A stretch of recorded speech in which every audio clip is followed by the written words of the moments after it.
Bismillahirrahmanirrahim. Assalamualaikum warahmatullahi wabarakatuh.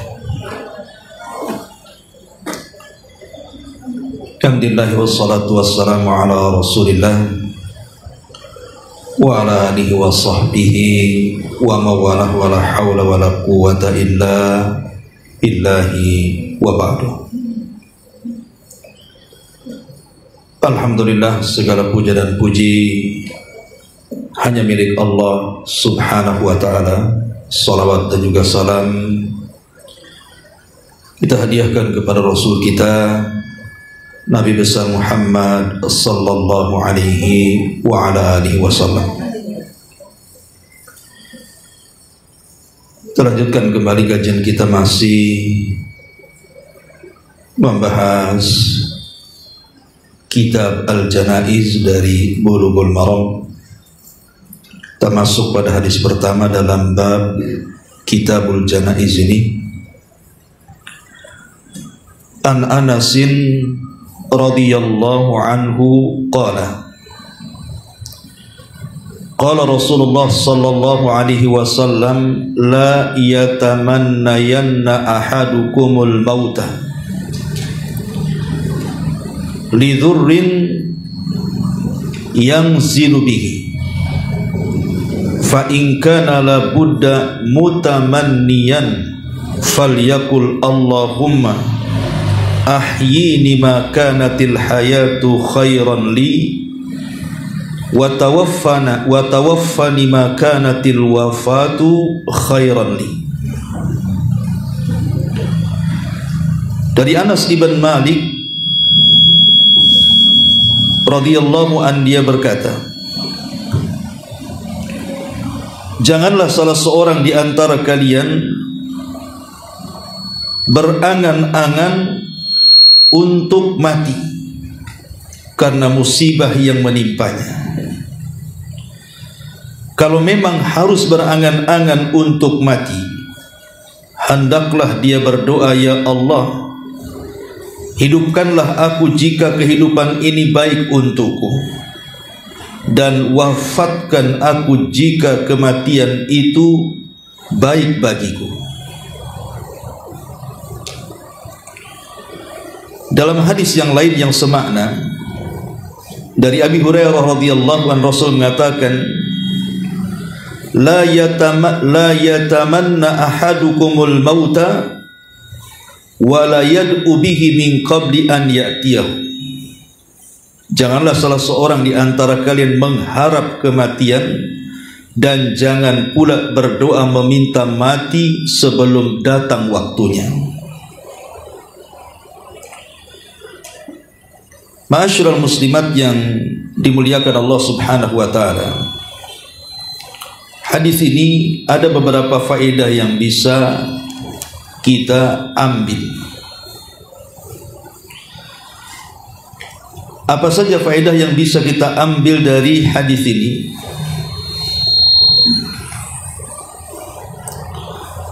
Yang pertama, terlalu ini ya mic-nya.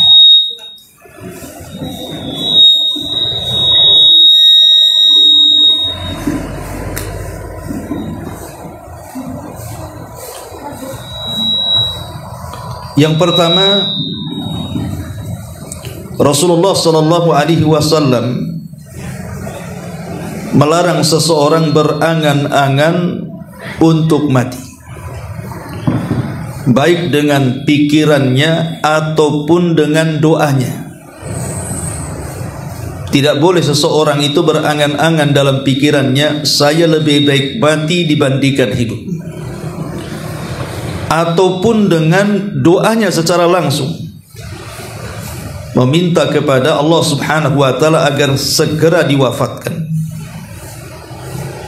Maka hal ini sangat tercela dalam Islam, meminta kematian, berangan-angan atau berdoa secara langsung. Kenapa? Karena di masyarakat ini umumnya, karena beberapa faktor yang menimpa sebagian kaum muslimin, umpamanya karena kemiskinan yang dialaminya, atau kehilangan sesuatu yang berharga dalam hidupnya, entah kematian suaminya, entah kematian anak-anaknya, atau boleh juga karena penyakit yang lama yang dideritanya, sehingga dia kemudian terkena luka ataupun cacat fisik atau musibah-musibah yang lainnya. Lah terkadang faktor-faktor ini menjadikan kemudian seseorang tidak tahan untuk hidup. Akhirnya lebih baik mati dibandingkan hidup, baik secara angan-angan pikirannya mengarah ke situ, atau secara doa langsung meminta betul-betul kepada Allah, ya Allah matikan saja saya. Lah ini sangat terlarang dalam Islam, karena ada hadis Abi Hurairah radhiyallahu an mengatakan,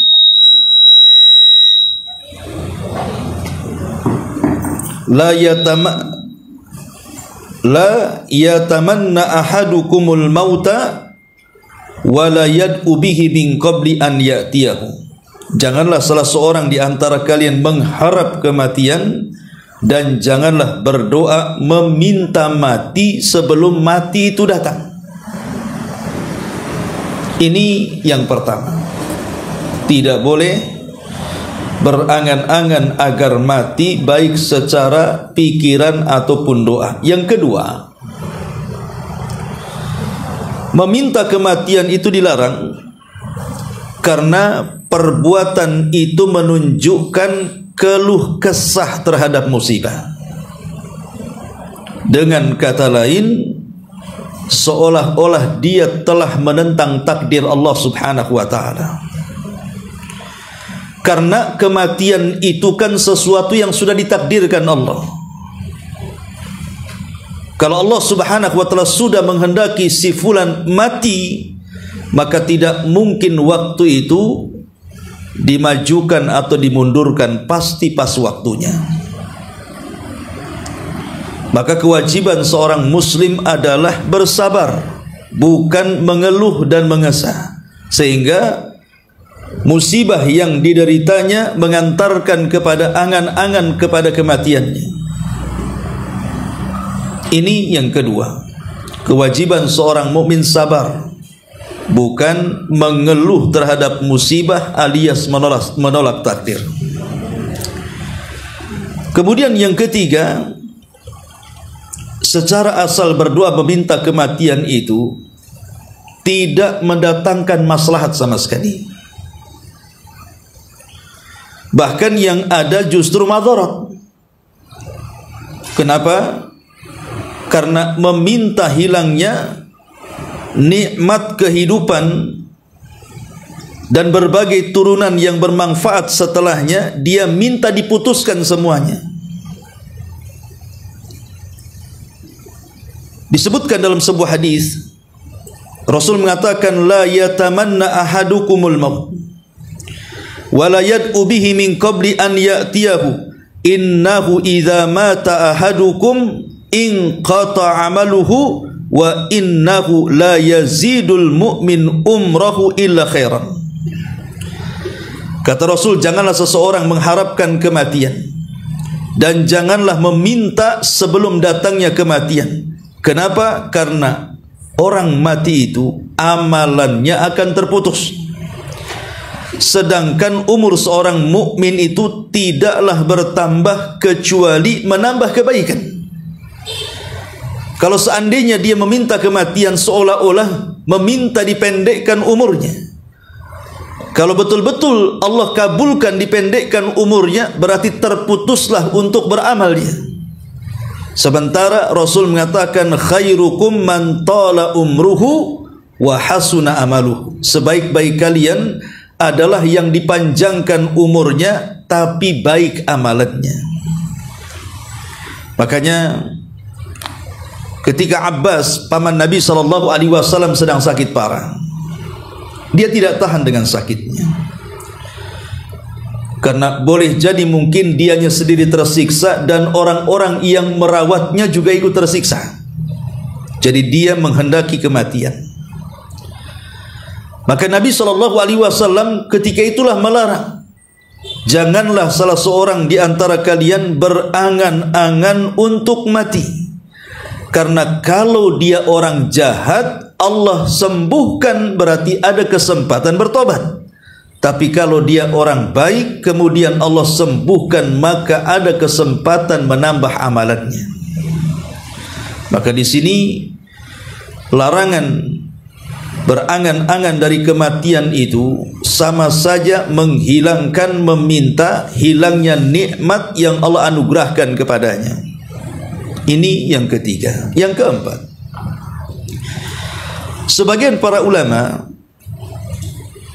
memaknai larangan ini bukan secara mutlak, tetapi larangan meminta kematian itu maksudnya dalam perkara-perkara dunia, bukan dalam perkara-perkara agama.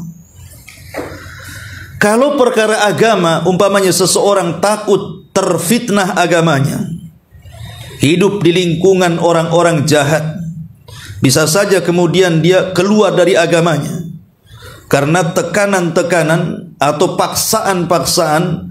Lambat laun dia akan luntur imannya. Lah kalau dia ingin berangan-angan kematian, yang seperti ini dibolehkan. Tapi yang dilarang dalam hadis ini adalah meminta kematian atau berangan-angan kematian itu karena sebuah musibah yang berkaitan dengan dunia dia. Seperti sakit umpamanya, seperti umpamanya kolab ekonominya, ataupun orang-orang yang dicintainya meninggal dunia. Itu urusan dunia semuanya.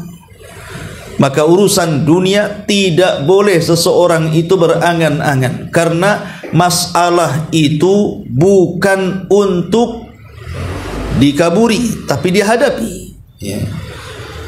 Kemudian yang kelima, dalam potongan hadis ini Nabi SAW mengatakan, kalau memang harus berangan-angan untuk meminta kematian, maka berdoalah doa yang diajarkan Nabi ini. Allahumma ahyini ma kanatil hayatu khairan li, wa tawaffani ma kanatil wafatu khairan li. Ya Allah, jikalau memang hidupku sangat bermanfaat, maka sembuhkan aku itu lebih baik. Tapi jikalau kewafatanku atau matiku itu lebih baik bagiku, maka segerakanlah wafat itu kepadaku. Boleh seorang berdoa, tetapi dengan doa lafaz yang diajarkan Nabi ini. Berangan-angan ingin mati karena musibah terlampau sesak dada dia, maka bolehlah dia mendoakan dirinya dengan doa yang diajarkan Rasul. Ya Allah, jika kehidupanku lebih baik, sembuhkanlah. Jika kematianku lebih baik, maka wafatkanlah. Ma'asyiral muslimat yang dimuliakan Allah Subhanahu wa ta'ala, ini di antara 5 faedah yang bisa kita ambil dari hadis ini. Kalau kita melihat fenomena yang terjadi di masyarakat, banyak orang-orang yang mencoba mengakhiri hidupnya, alias bunuh diri. Itu masuk dalam kategori hadis ini. Baik yang betul-betul dia bunuh diri, ataupun yang merencanakan untuk bunuh diri, atau yang gagal bunuh diri. Kan ada tuh yang gagal bunuh diri itu, yang loncat di jembatan Barelang bisa renang tuh. Itu kan gagal tuh, gak jadi mati dia. Yang lebih parah lagi, yang pura-pura bunuh diri betulan. Seperti yang terjadi di Tiban kampung dulu. Padahal dia bercanda saja, gantung diri, kursinya lepas, mati. Ya. Padahal tidak ada niat bunuh diri itu. Gara-gara diputus pacarnya. Ya. Jadi fenomena-fenomena seperti ini sangat banyak sekali. Bahkan hampir setiap hari kita melihat berita di YouTube, di televisi itu. Orang-orang yang sudah kalut hidup akhirnya ingin bunuh diri, kemudian bunuh diri betulan. atau berangan-angan ingin bunuh diri, lah ini dilarang dalam Islam. Makanya Rasul mengatakan la yatamannayanna ahadakumul maut. Tidak boleh salah seorang di antara kalian berangan-angan untuk mati. Masalah itu dihadapi dengan kesabaran. Karena begini, yang namanya dunia itu memang Allah Subhanahu wa taala jadikan dunia ini bukan tempat kita ini merasakan kenikmatan abadi. Bahkan dikatakan darul bala wal wabah. Jadi dunia ini tempat orang diuji, di mana seseorang itu tidak mungkin selamat dari ujian Allah Subhanahu wa taala kecuali memang oleh hamba-hamba yang memang dipilih oleh Allah Subhanahu wa taala, seperti para nabi, kemudian para sahabat dan orang-orang yang mengikuti mereka. Tetapi yang harus dipahami di sini adalah bahwa seberat apapun ujian yang Allah Subhanahu wa taala turunkan kepada kita hamba-hambanya, tidak mungkin melintasi takdir kemampuannya. Pasti siapapun bisa menghadapinya kalau dia mau menghadapi. Karena kan ujian itu kan disesuaikan dengan kadar iman. Kalau memang imannya tipis, ya ujiannya pun tidak akan berat. Tapi kalau imannya berat, maka ujiannya pun diberatkan sesuai dengan keimanannya. Dan pasti manusia itu bisa menghadapi ujian itu. Hanya orang-orang yang putus asa yang tidak bisa menghadapi ujian itu. Makanya Allah Subhanahu wa taala larang sifat putus asa ini, bahwa putus asa itu bagian daripada sifatnya orang-orang kafir. Ma'asyiral muslimat yang dimuliakan Allah Subhanahu wa taala. Lah karena kita tahu bahwa dunia ini tempat ujian, tempat musibah, dan kita dituntut untuk sabar menghadapinya, maka di antara larangan yang tegas dari Nabi SAW, kita tidak boleh berangan-angan kematian. Kenapa? Satu, karena panjangnya umur seorang mukmin yang beramal saleh itu lebih baik dibandingkan kematiannya. Kalau Allah berikan umur yang panjang bagi kita seorang mukmin, kemudian kita manfaatkan umur itu dengan amal saleh, itu lebih baik dibandingkan kematiannya. Dari sini Nabi SAW mengatakan, khairun nasi man tala umruhu wa hasuna amaluhu. Sebaik-baik manusia itu yang dipanjangkan umurnya dan dia baik amalannya. Sebab kalau seandainya Allah panjangkan usia kita, kemudian kita bisa memanfaatkan usia itu dengan amal saleh, maka akan semakin banyak catatan-catatan kebaikan yang ada di catatan kita di hadapan Allah. Tuba liman tala umruhu wa hasuna amaluhu. Beruntunglah orang-orang yang dipanjangkan umurnya, kata Rasul, dan baik amalannya, karena baik amal itu akan memenuhi catatan pertanggungjawaban kita di hadapan Allah Subhanahu wa taala. Ma'asyiral muslimin muslimat yang dimuliakan Allah Subhanahu wa taala. Kemudian apa lagi? Kenapa kemudian umur ataupun dipanjangkan umur dan tidak berangan-angan untuk kematian itu dilarang dalam Islam? Justru sebaliknya, kita minta supaya dipanjangkan umurnya. Karena boleh jadi, siapa yang tahu takdir kematian kita? Bisa saja kemudian Allah akhiri kematian kita dengan husnul khatimah. Seperti umpamanya orang yang mati syahid. Ya, mati syahid itu kan tidak mesti dalam pertempuran. Bisa saja tenggelam, bisa saja saat melahirkan, bisa saja karena penyakit perut, bisa saja karena terkena reruntuhan, dan begitu seterusnya. Kalau dia seorang mukmin kan kematiannya dipilihkan oleh Allah seperti itu. Tapi orang yang mengakhiri hidupnya itu sudah jelas neraka tempatnya.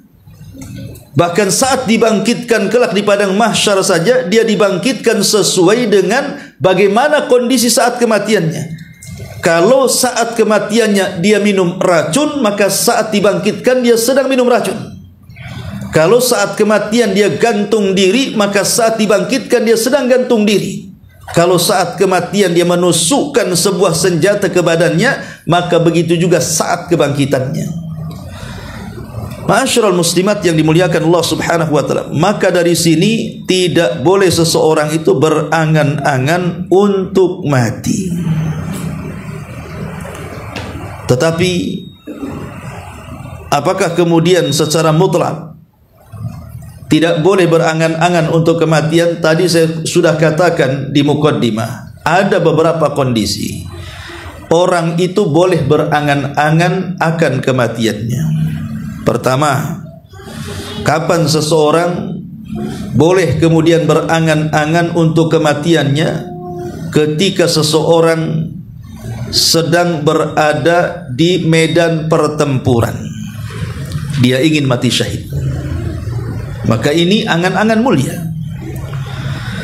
Karena ada hadis dari Anas ibn Malik radhiyallahu an, ketika terjadi perang Badar, ketika orang-orang musyrik sudah mendekat kepada pasukan Nabi dan pasukan Rasul sudah berhadap-hadapan dengan pasukan orang-orang musyrik, maka Nabi SAW mengatakan, kumu ila jannatin arduhas samawati wal ard. Berdirilah, seranglah musuh-musuh kalian, karena di hadapan kalian ada sorga seluas langit dan bumi. Ada sahabat namanya Umar ibn Hammam. Dia mendengar perkataan Rasul itu. Kata Umar ibn Hammam ini, dia mengatakan, ya Rasulullah, betulkah sorga itu seluas langit dan bumi? Maka kata Rasul, na'am, ya. Maka Umar pun mengatakan, bah, kalau begitu beruntunglah bagi yang mendapatkannya. Maka Nabi SAW mengatakan, fa innaka min ahliha ya Umar. Kalau engkau memang bisa mati syahid dalam peperangan ini, maka engkau termasuk penduduk sorga yang luas selangit dan sebumi itu. Kebetulan dia membawa beberapa putir kurma, maka yang lain dibuang, sisa yang dimakan dalam mulutnya lekas dihabiskan. Kemudian dia maju dalam pertempuran, akhirnya dia berperang dan diakhiri mati syahid. Boleh seseorang berangan-angan kematian kalau dalam kondisi seperti ini. Ini yang pertama. Yang kedua, orang yang yakin bahwa amalannya telah cukup untuk berpulang ke hadapan Allah Subhanahu wa taala, dan dia rindu ingin berjumpa dengan Allah Subhanahu wa taala. Jadi orang-orang yang memang rindu ingin berjumpa dengan Allah dan sudah merasa cukup amalannya, maka kata para ulama, tidak ada masalah seseorang itu berangan-angan untuk kematiannya. Tapi apakah sekelas kita ini dianggap cukup amalannya? Ya, boleh jadi mungkin para sahabat kan gitu ya. Kalau kita ini mana? Yang ada kurang kan gitu.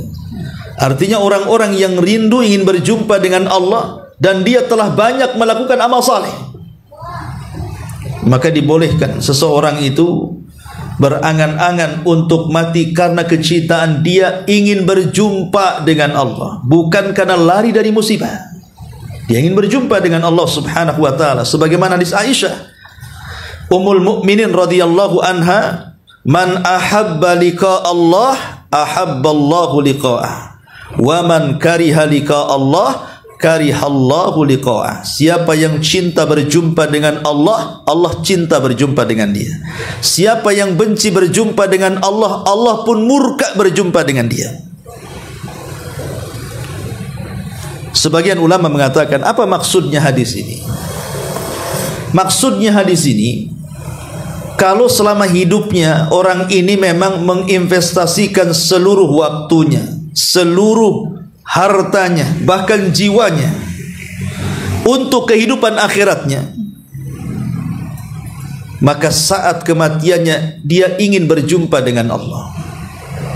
Jadi hartanya disumbangkan itu hanya semata-mata ingin membangun rumah di sorga. Waktu-waktunya digunakan di jalan Allah itu hanya semata-mata ingin membangun taman-taman di sorga. maka saat kematiannya orang ini tidak ada beban. Kenapa? Karena tidak ada yang ditinggalkan di dunia, sehingga dia sangat ingin berjumpa dengan Allah. Tapi kalau orang ini kemudian menginvestasikan seluruh waktu, harta dan jiwanya untuk dunianya saja, dia bangun rumah megah-megah, dia habiskan waktunya sia-sia, tidak ada manfaatnya, maka saat kematiannya berat. Kenapa? Karena dia harus meninggalkan rumahnya, kebunnya, mobilnya, dan begitu seterusnya. Sementara dia tidak punya tabungan di akhiratnya. Ketika itulah dia benci berjumpa dengan Allah, Allah pun benci berjumpa dengan dia. Ini yang kedua. Yang ketiga,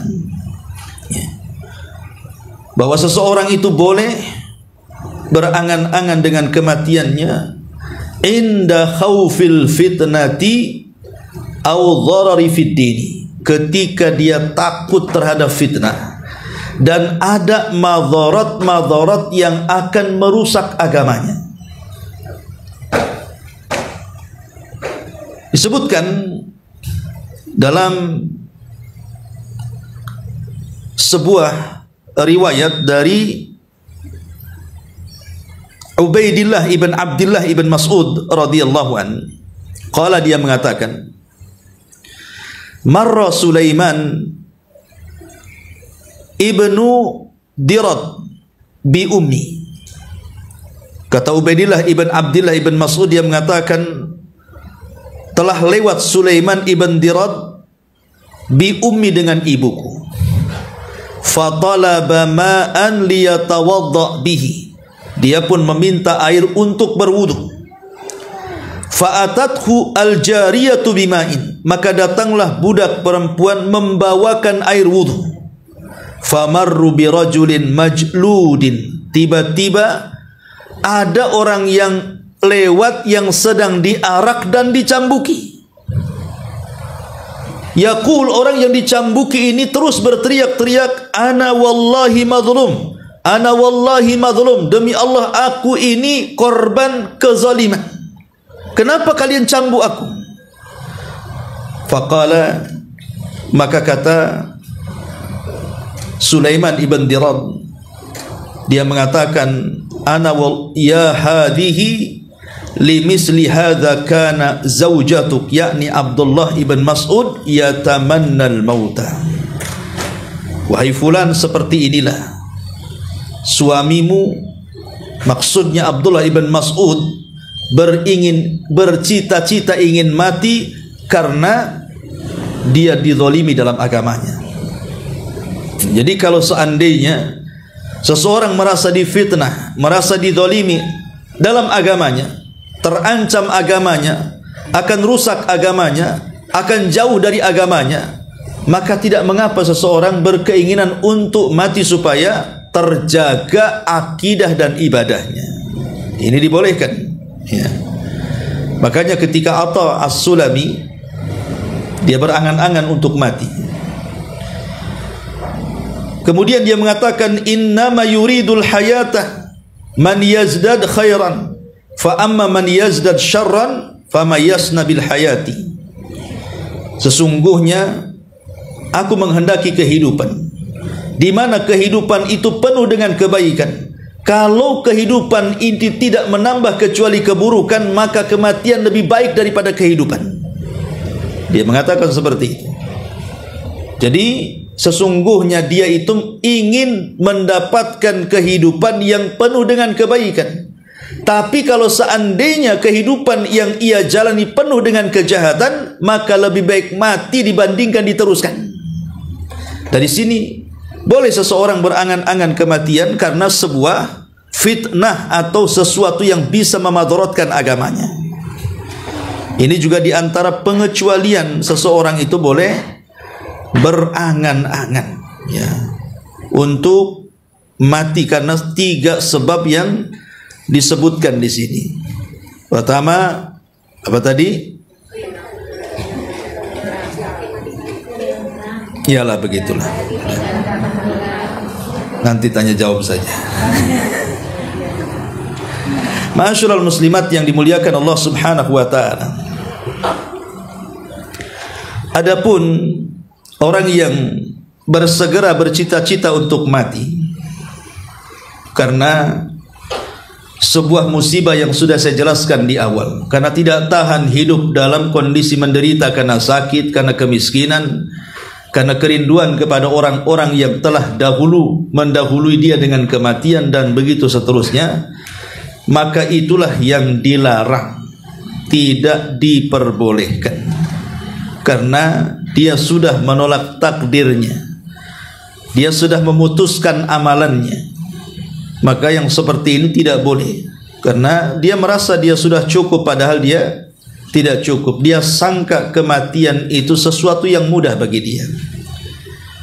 Betapa banyak orang-orang yang sudah meninggal, akhirnya mereka mengalami penyesalan dalam kuburnya, dan itu dikisahkan atau diceritakan dalam Quran. Bagaimana orang-orang yang meninggal dunia, mereka pun menyesal dan ingin dikembalikan ke dunia, kan? Contoh umpamanya dalam surah Al-Mu'minun ayat 99 sampai 100. Allah Subhanahu wa taala mengatakan, hatta idza jaa ahadahumul maut qala rabbirji'uni la'alli a'malu salihan fima tarak. Demikianlah keadaan orang-orang yang sudah meninggal itu, hingga apabila datang kematian kepada seseorang dari mereka, mereka pun berkata, ya Rabb, kembalikan aku ke dunia agar aku bisa berbuat amal yang soleh, apa yang telah aku tinggalkan sebelumnya. Lihat, orang yang sudah mati nyesel, dia pengen dihidupkan kembali walaupun sesaat, biar dia bisa melakukan amal soleh. Dan disebutkan dalam surah Al-Munafikun ayat 10, wa anfiqu mimma razaqnakum min qabli an ya'tiya ahadakumul mautu fayaqul rabbi laula akhartani ila ajalin qarib fa asaddaqa wa akum minas salihin. Dan belanjakanlah sebagian dari apa yang telah kami rizkikan kepada kalian sebelum datang kematian kepada kalian. Lalu saat kematian kalian berkata, ya Rabb, mengapa engkau tidak menangguhkan kematianku saja sampai waktu yang telah dekat, supaya aku bisa bersedekah dan aku termasuk orang-orang yang baik. Jadi dikiranya kalau orang mati itu selesai, maksudnya selesailah kepenatan dunia, kemudian dirubah dengan kenikmatan akhirat. Bukan semudah itu.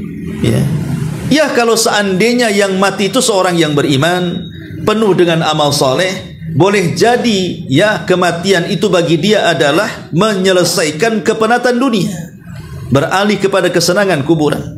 Tapi kalau seandainya orang-orang yang mengakhiri hidupnya saja dosa besar.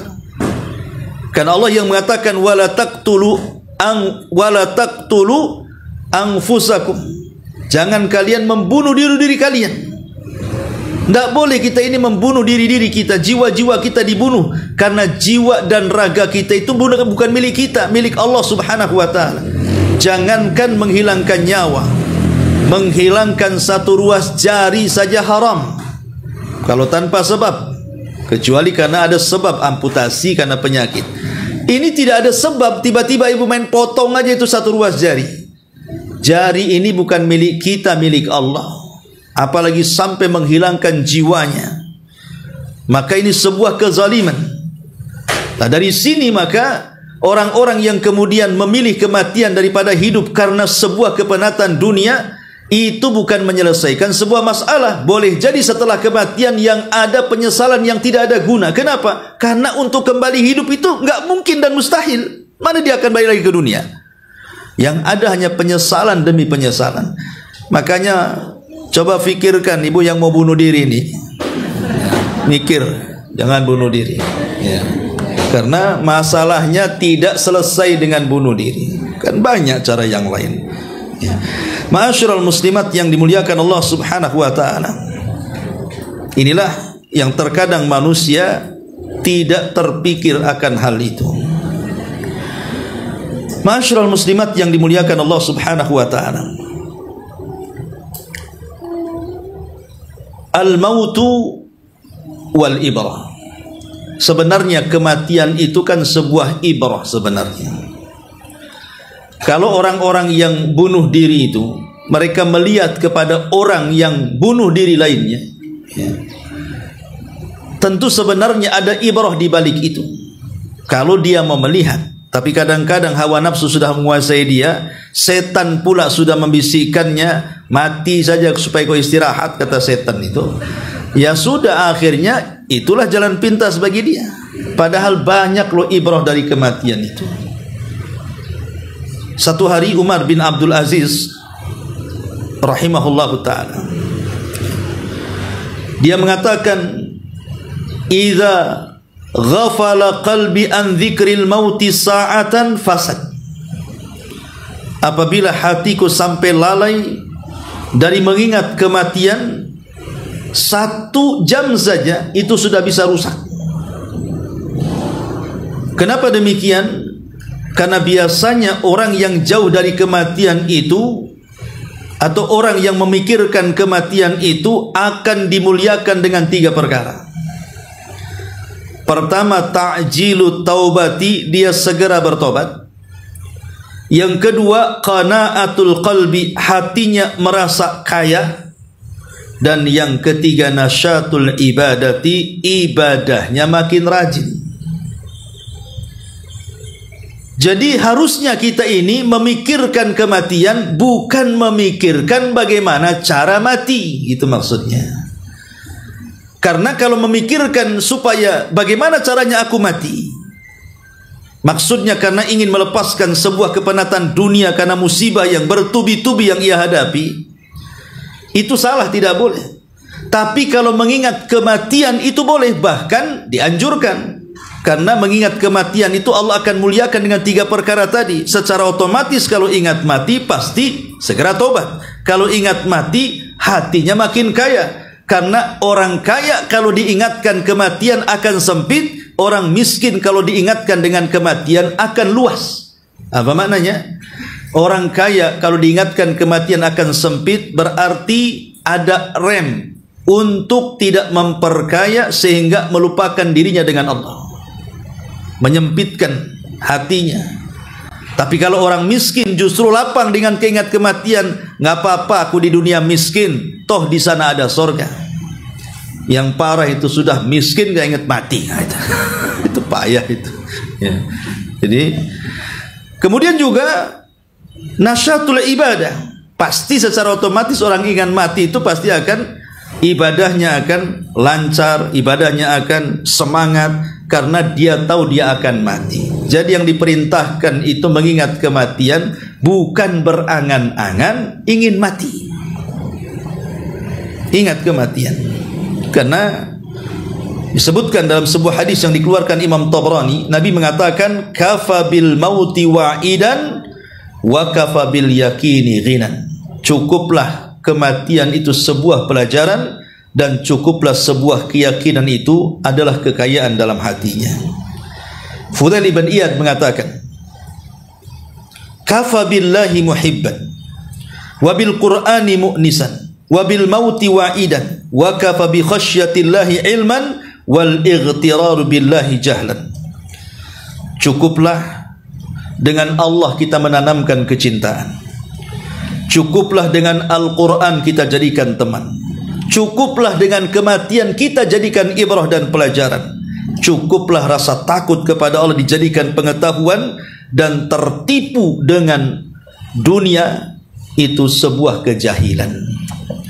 Ma'asyiral muslimat yang dimuliakan Allah Subhanahu wa taala, maka hadis ini memberikan kepada kita pelajaran jangan berangan-angan ingin mati. Sebab kalau Allah takdirkan kita hidup, kita sehat, yang jelek bisa kita tobat, yang baik bisa ditambah amalannya. Ma'asyiral muslimat yang dimuliakan Allah Subhanahu wa taala,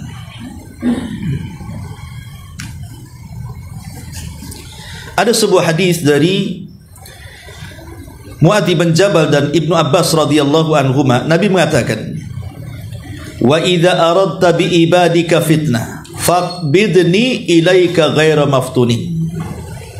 Kalau engkau ya Rabb menghendaki dari hambamu akan terjadi fitnah, sebaiknya ambillah jiwaku untukmu tanpa ada fitnah yang menimpakan kepadaku.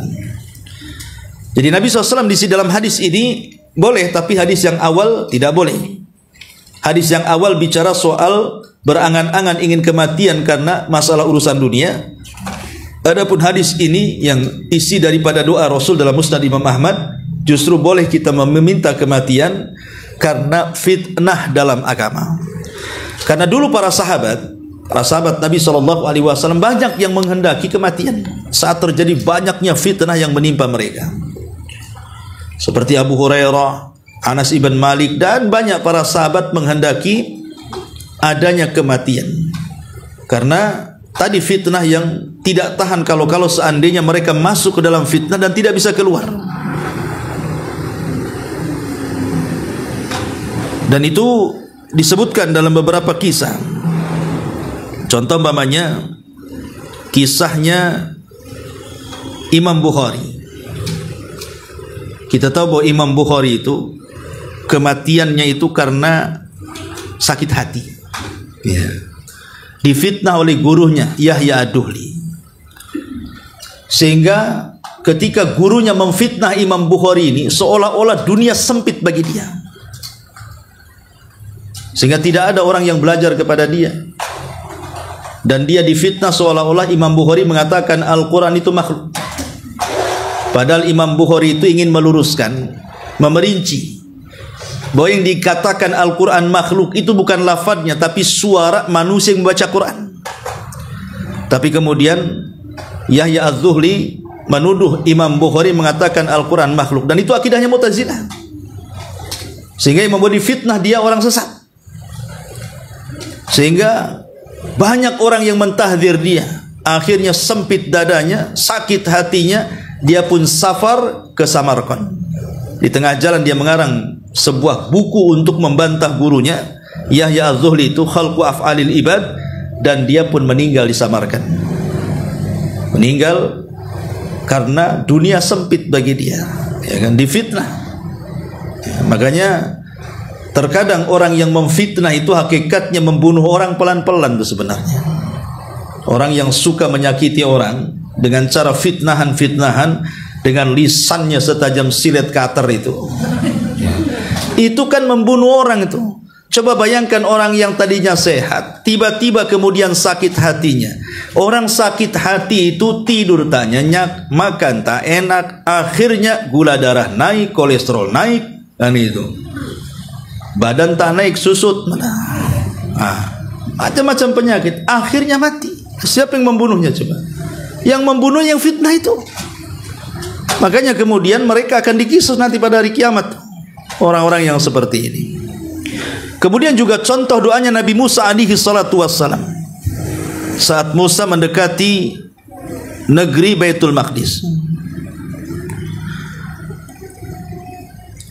Kemudian juga ketika itu kan Musa melihat berdoa kepada Allah Subhanahu wa taala saat melihat Baitul Maqdis, dia ingin mati saja karena ketika itu apa? Ketika itu Bani Israel tidak mau diajak perang, itu masalahnya. Padahal sudah dijanjikan kalian kalau perang menang. Cuman kan tinggal lewat satu kota lagi ke Baitul Maqdis. Rupanya di kota ini dikuasai orang-orang yang badannya besar-besar dibandingkan mereka, turunan kaum Samud, gede-gede badannya. Sementara Bani Israel kecil-kecil. Mereka ciut tidak bisa melawan. Kata Musa, kalian pasti menang. Tapi karena takut tidak mau, sempitlah dada Nabi Musa dan minta kepada Allah untuk lebih baik mati saja. Ya. Kemudian juga Umar radhiyallahu anhu, beliau juga menghendaki kematian, bahkan berdoa lagi. Jadi Umar bin Khattab itu bahkan berdoa kepada Allah dan mengatakan, Allahumma rzuqni syahadatan fi sabilik waj'al mauti fi baladi rasulik. Dia mengatakan, ya Allah, berikanlah rizki kepadaku dengan kematian yang syahid, dan jadikan kematianku di negeri tempat hijrah Rasulku. Jadi dia ingin mati syahid di Madinah. Matinya dalam kondisi syahid, tempat kematiannya di Madinah, tempat hijrah Nabi. Sebenarnya ucapan Umar ini kalau dipikir-pikir mustahil. Kenapa mustahil? Kan di masa Umar itu kan Islam lagi jaya-jayanya di dunia itu. Bahkan sudah sampai ke penaklukan Persia. Baitul Maqdis sudah takluk ke tangan kaum muslimin, sebagian Romawi sudah takluk juga kan begitu. Pertanyaannya, siapa yang akan menyerang kota Madinah? Siapa yang akan menyerang kota Madinah sehingga Umar akhirnya berperang di Madinah kemudian mati di Madinah? Kan secara permintaan itu mustahil sebenarnya. Tapi tidak ada yang mustahil bagi Allah. Yang kita anggap mustahil, Allah itu mungkin mengabulkannya. Rupanya ketika ada seorang sahabat namanya Mughirah bin Syu'bah. Dia itu seorang pengusaha pandai besi.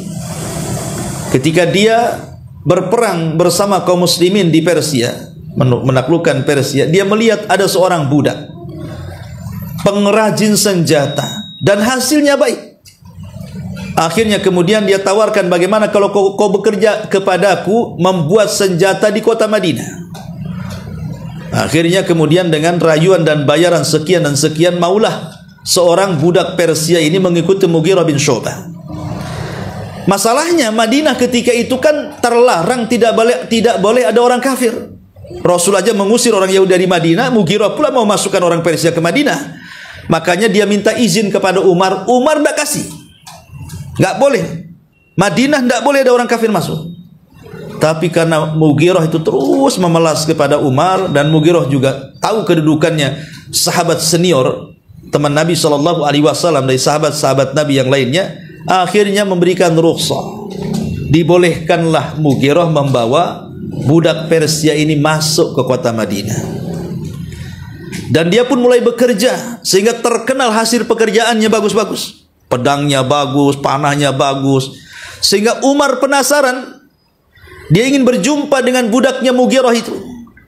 Akhirnya saat berjumpa dia pun minta, wahai, namanya Abu Lu'lu, wahai Aba Lu'lu, ya, bisa nggak kau buatkan untukku sebuah pisau?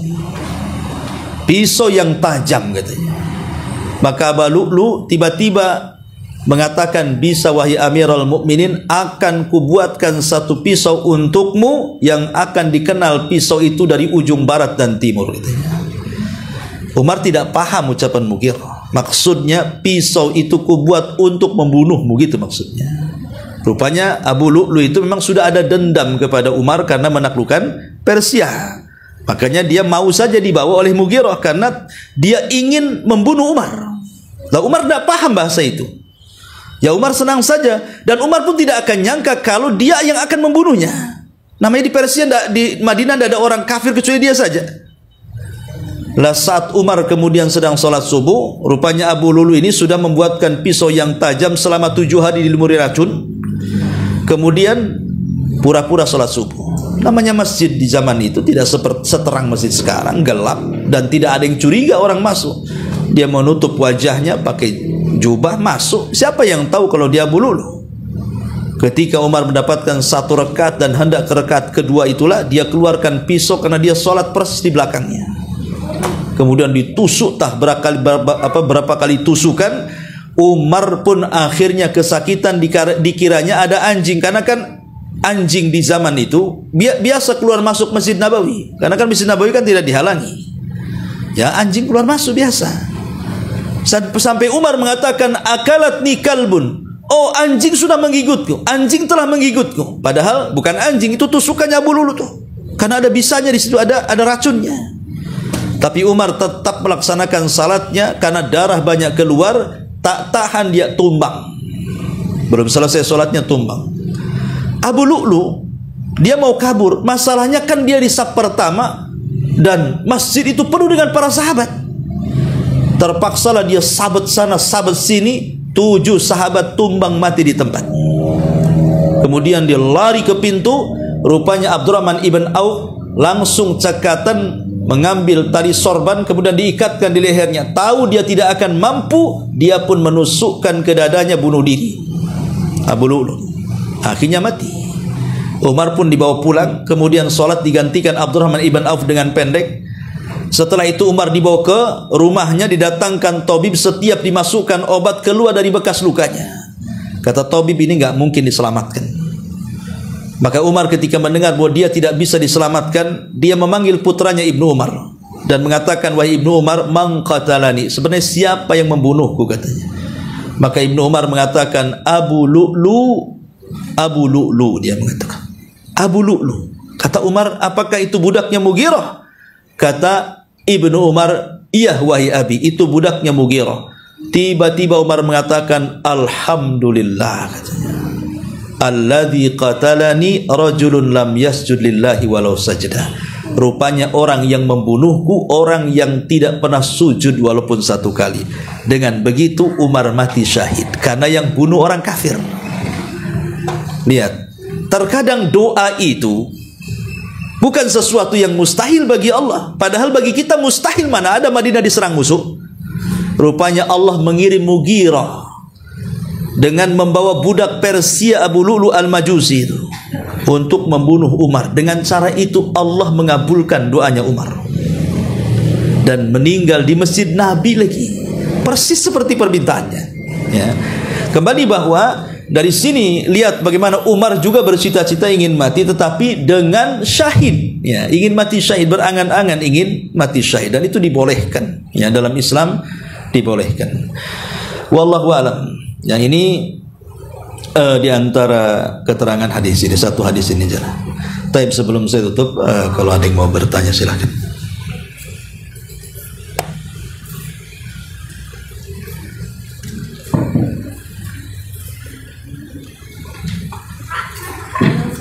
Iya. Waalaikumsalam. Tadi Ustaz ada menyampaikan sebuah penjelasan bahwa orang yang meninggal itu dia ingin kembali lagi ke dunia, ingin melaksanakan amal soleh, dan salah satu amal soleh yang ingin dilakukan oleh si mayit adalah sedekah.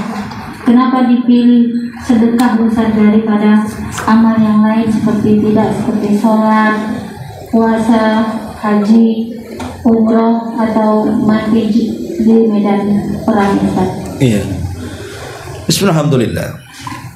Amalan itu ada dua macam. Ada yang sifatnya lazim, ada yang sifatnya muta'addi. Lazim itu manfaat kembali kepada diri kita sendiri.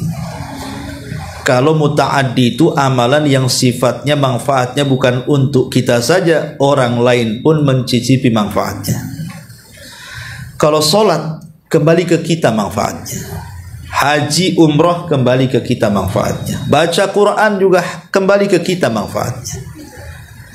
Tapi kalau sedekah, bukan hanya ke kita saja manfaatnya, tapi juga ke orang lain. Dan ada kaidah para ulama bahwa ibadah yang sifatnya muta'addi itu khairun, lebih baik dibandingkan ibadah yang sifatnya lazim, yang hanya manfaatnya untuk pribadi. Makanya dalam kisah Imam Ahmad, ketika dia berjumpa dengan Imam Syafi'i, walaupun ada yang mengatakan kisahnya lemah, ya, tapi yang jelas bahwa Imam Syafi'i saat menginap di rumah Imam Ahmad itu dia tidak sholat malam, tidak sholat. Padahal zaman dulu ulama itu ya dianggap aib kalau tidak sholat malam, apalagi sekelas di zamannya Imam Syafi'i. Imam Syafi'i ketika menginap di rumah tidak sholat malam, dia hanya baring saja, sampai putrinya Imam menganggap dia sedang tidur. Masa ulama malam-malam tidur, katanya. Maksudnya rata-rata di zaman itu ya para ulama, para talabatul ilmi itu mereka bangun di sepertiga malam akhir, menghabiskan waktu untuk tahajud. Jadi Imam Ahmad menganggap, putrinya Imam Ahmad ini menganggap perbuatan Imam Syafi'i ini kurang beradab bagi seorang ulama besar sekelas Imam Syafi'i yang didoakan setiap hari Imam Ahmad selama 40 tahun kebaikan. Akhirnya kemudian ditanyakan oleh Imam Ahmad kepada Imam Syafi'i tentang keluh kesah putrinya. Maka Imam Syafi'i mengatakan, kenapa aku tidak sholat malam semalam, katanya. Karena aku memikirkan satu hadis, katanya. Dan dari satu hadis itu aku berhasil mengeluarkan 100 faedah. Kemudian Imam Ahmad mengatakan, hadis apa itu wahai Syafi'i? Maka Imam Syafi'i menjelaskan hadis tentang burung yang namanya Nughair, pemiliknya Abu Umair. Abu Umair itu anak yang belum balik, adik daripada Anas bin Malik, punya peliharaan burung. Karena tidak pandai merawat, entah keinjak kecekik mati. Jadi Nabi SAW dihabari oleh Anas bahwa adiknya sedih karena kematian burungnya. Karena di mana-mana anak-anak itu akan sedih kalau hilang mainan daripada hilang ibunya. Itu anak-anak tuh.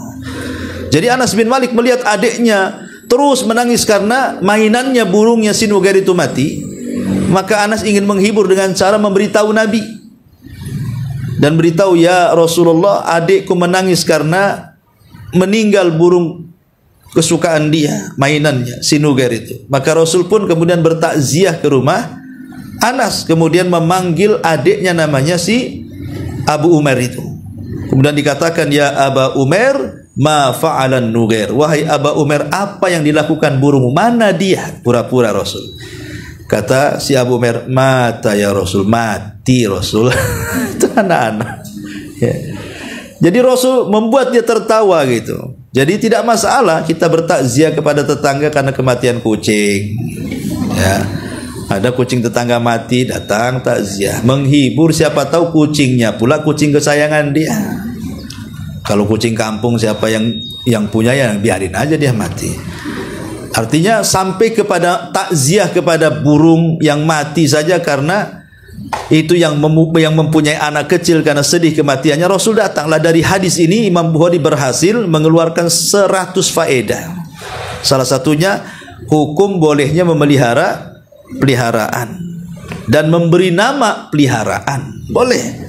Karena si Abu Umair kan memelihara burung dan dikasih nama. Ya. Jadi kalau ibu hobi dengan kucing nggak apa-apa, tapi bagaimanapun hati-hati karena kucing itu kan beraknya, kencingnya najis. Ya. Harus juga jaga kebersihannya. Ya kalau bisa di teras sajalah, nggak usah dimasukkan ke rumah. Jangan pula tidur sama kucing. Ya. Jadi boleh itu salah. Nah kata Imam Ahmad, kalau begitu aku ingin kau sebutkan 100 faedah itu. Imam Syafi'i menyebutkan satu-satu, Imam Ahmad mencatatnya. Lihat Imam Syafi'i, beliau mendahulukan merenungkan sebuah hadis dan dikeluarkan faedahnya dibandingkan menghabiskan dengan sholat malam. Kenapa? Karena sholat malam faedahnya untuk diri sendiri saja. Tapi merenungkan sebuah ilmu bisa disampaikan kepada orang yang orang akan menyampaikannya kepada orang lain lagi. Lah, kenapa sedekah? Karena sedekah itu sifatnya muta'addi tadi, manfaatnya kepada orang lain. Kalau kita membantu saudara kita yang susah, dengan bantuan kita akhirnya jadi kaya, kemudian dia membantu lagi karena sudah kaya membantu yang lainnya, akhirnya dibantu kaya lagi, terus estafet seperti itu. Berapa banyak pahala yang kalian dapat dari orang yang pertama kali membantu orang itu. Itulah kenapa kemudian sedekah yang diminta karena bersifat muta'addi. Wallahu a'lam. Yang lain? Assalamualaikum Ustaz. Ya. Masalah tentang berangan-angan untuk kematian. Tapi permasalahannya begini Ustaz. Jika seseorang itu kita mengetahui sakit dan kemungkinan sakit itu tidak membawa dia tanda-tanda kehidupan, ya. Terus kita yang menjaganya mengatakan, ya Allah, memang orang ini kalau memang dekat, ambillah, gitu, seperti itu Ustaz. Ibu yang mendoakan orang mati gitu? Ibu yang mendoakan orang mati? Bukan, saya nggak tahu. Iyalah kan? Iya. Ibu yang mendoakan dia cepat mati, bukan orang itu supaya minta mati kan? Karena mungkin kita melihat kasihan. Kasihan. Dari kacamata kita kasihan sebenarnya. Boleh jadi kalau dia orang baik, kemudian Allah uji dengan koma, dengan penyakit yang lama.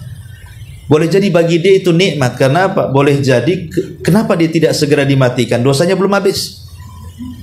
Makanya dilamakan tuh sakitnya. Sampai betul-betul bersih dosanya baru datanglah ajalnya. Bisa saja seperti itu. Tapi kalau orang jahat ya dibuat koma, dibuat susah mati, ya itu sebuah azab bagi dia. Makanya Al-Imam Daqiq Al-Id rahimahullah ta'ala dalam kitabnya Syarah Umdatil Ahkam, dalam kitab jenazah juga dia menjelaskan, setiap kematian manusia itu ada sakaratnya. Setiap kematian seseorang itu ada sakaratnya. Ada rasa sakit yang tidak ada yang tahu kecuali Allah rasanya. Sampai kepada Nabi. Nabi juga merasakan sakit. Karena Rasul yang mengatakan ala wa inna lil mauti lasakarat, itu ucapan ini diucapkan saat beliau detik-detik wafat. Ingatlah kematian itu ada sakaratnya, ada rasa sakit yang tidak ada yang tahu kecuali Allah.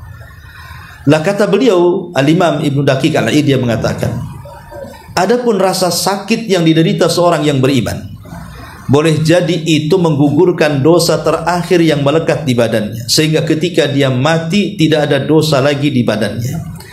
Adapun kalau rasa sakit dirasakan orang kafir, orang fasik, orang munafik, orang fajir, boleh jadi itu awal daripada azab sebelum mendapatkan azab kuburnya. Ya. Artinya bahwa kematian itu ada rasa sakitnya. Cuman kan kita tidak tahu, kita kan melihat saja kasihan. Dia sudah lama sakit, kasihan dengan keluarganya. Pemain kita sebagai tetangganya lah kan itu. Melihat ada tetangga kita udah setahun, kasihan istrinya yang ngurusnya, atau mungkin suami yang mengurus istrinya, atau anak mengurus orang tuanya.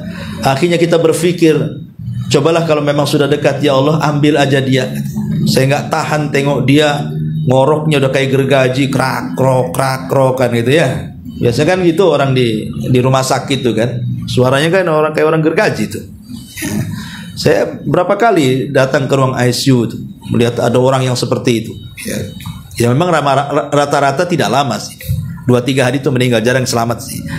Ya tidak semua, ada juga yang selamat, tapi saya belum pernah melihat ada orang selamat gitu ya kalau sudah kayak gitu tuh. Artinya bahwa mungkin kita melihat dia kasihan, tapi sebenarnya dia di atas nikmat itu. Ya.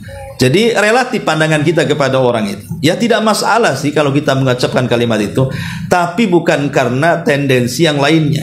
Karena dia musuh dia, ya Allah lama dia mati ya.